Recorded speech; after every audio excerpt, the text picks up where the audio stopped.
Salut la famille, j'espère que vous allez bien. On se retrouve pour cette vidéo pour parler d'une affaire qui fait pas mal parler en ce moment. L'affaire du coup du marteau. Mais nous allons aussi parler de la réponse de Thomas Lowe. Donc si vous voulez voir toute la vidéo, je vous invite à rester jusqu'à la fin. Et nous allons voir quelques actus comme d'hab. Parlons de Nino qui vient de faire sortir sa mixtape MILS4. Dans cette mixtape, il y a une série de 16 morceaux extraordinaires avec des belles collaborations avec certains artistes. En gros, je vous conseille à écouter cette mixtape. L'artiste ivoirien appelé La Moula vient de faire sortir son propre son. Je vous fais écouter cette pépite. La mélodie, je connais le job. Connecté, j'ai trop de plugs. 225, c'est mon bendo. Comme Mozart, je fais de l'art. Parlons de Sté Milano qui vient de faire sortir un bon jet du nom de Comeback. Je vous laisse écouter cette pépite.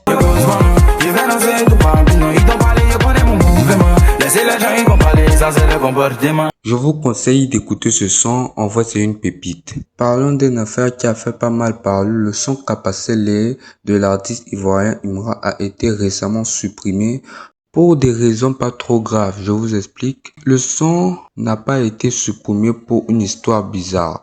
C'est juste un label Warner Music qui avait pris la main. Je vous explique un peu. Le son a commencé à circuler sur plusieurs comptes. La plateforme a dit stop, on remet l'ordre. Retrait temporaire, puis remise en ligne.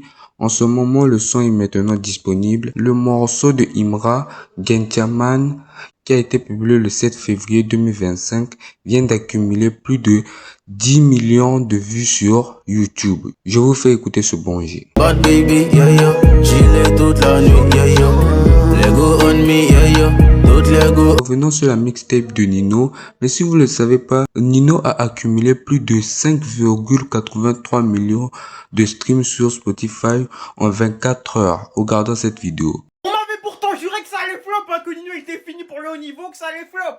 On m'avait juré, le frère. Nino réalise 5,9 millions de streams en 24 heures avec MILS4. Ce qui est pas loin de 2 millions de plus que GOAT, donc le projet commun avec Niska. Mais qui en plus de ça en fait le meilleur démarrage depuis un an, les frères. Depuis un an, c'est le meilleur démarrage du rap français. Maintenant, je vous pose la question. Je vous pose la question. Il est finito ce mec? Nino est finito? Moi on m'avait dit que personne n'allait écouter, qu'il avait plus le niveau, que ça se voit c'était nul. Et puis vu que Booba a voulu créer un boycott, les humains, comme d'habitude, c'est des suiveurs, c'est des moutons, ils ont voulu suivre. Mais comme on dit, les hommes mentent, mais pas les stats. Les hommes mentent, mais pas les chiffres. Les chiffres sont devant vous. Les humains sont au rendez-vous, les humains sont présents. On sait qu'MLS4, les gars, ça va faire diamant. Le projet va faire diamant, on le sait, on le sait. On le sait, le frère. Donc bref, continuez à faire les rageux, les frères, parce que moi, je vous répète, les hommes montent, mais pas les stats. Nino ne sera jamais fini. Il sera jamais finito, cet homme. Je sais pas vous, mais en réalité, Nino, c'est le goat du rap français. Voilà, maintenant, si vous le savez pas, il y a Thomas Leroy qui a réagi à l'affaire du coup du marteau et il dit...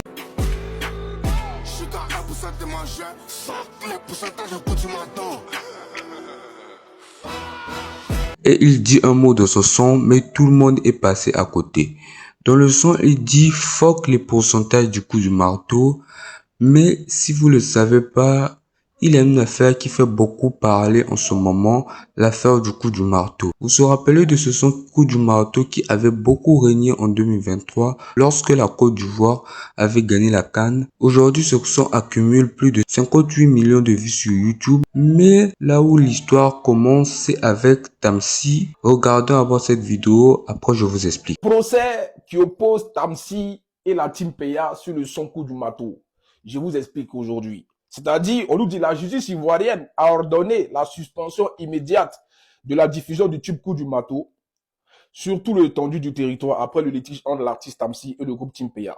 Le tribunal a contesté que Tamsi s'était déclaré seul titulaire de l'œuvre et percevait tous les revenus sans rémunérer ou reconnaître la contribution de Team Peya qui affirme avoir participé à la création, à l'enregistrement et à l'interprétation, à la promotion du morceau. Cette décision vise à gérer l'exploitation commerciale du titre jusqu'à ce que le différend soit tranché dans la procédure principale, avec une astreinte financière prévue en cas de non-respect de la suspension. Donc, comme vous avez écouté, en gros, Tamsy dit qu'il est le seul titulaire du son.